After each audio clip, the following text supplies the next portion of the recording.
দৈনিক প্রথম আলোর সম্পাদক সহ ৩ সাংবাদিকের বিরুদ্ধে হবিগঞ্জে মানহানির মামলা। দৈনিক প্রথম আলোর সম্পাদক মতিউর রহমান সহ ৩ সাংবাদিকের বিরুদ্ধে ১০০ কোটি টাকার ক্ষতিপূরণ চেয়ে মানহানির মামলা দায়ের করা হয়েছে হবিগঞ্জের আদালতে।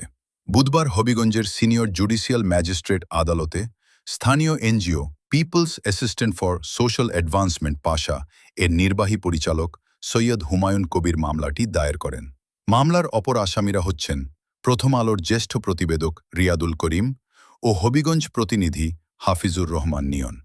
জানা যায়, আদালতের বিচারক মোছা তানজিনা তানিন মামলাটি আমলে নিয়ে তদন্তের নির্দেশ দেন হবিগঞ্জ ডিবি পুলিশকে।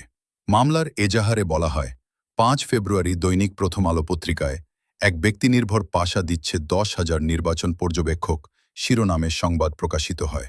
পরদিন একই বিষয়ে আরও একটি ফলো আপ সংবাদ প্রকাশ হয়। ৭ ফেব্রুয়ারি এ বিষয়ে উপসম্পাদকীয় কলামে প্রকাশ হয়। বাদীপক্ষের অভিযোগ, ওই প্রতিবেদনে সংস্থাটির বিরুদ্ধে তথ্যবিহীন, বিভ্রান্তিকর ও মানহানিকর তথ্য উপস্থাপন করা হয়েছে। ফলে দেশ-বিদেশের দাতা সংস্থা, শুভানুধ্যায়ী ও সংশ্লিষ্ট মহলে বিভ্রান্তি সৃষ্টি হয়েছে এবং সংস্থাটির দীর্ঘদিনের সুনাম ক্ষুণ্ণ হয়েছে। একই সঙ্গে নির্বাচন পর্যবেক্ষক নিয়োগ কার্যক্রম স্থগিত হওয়ায় আর্থিক ক্ষতির মুখেও পড়তে হয়েছে বলে দাবি করা হয়।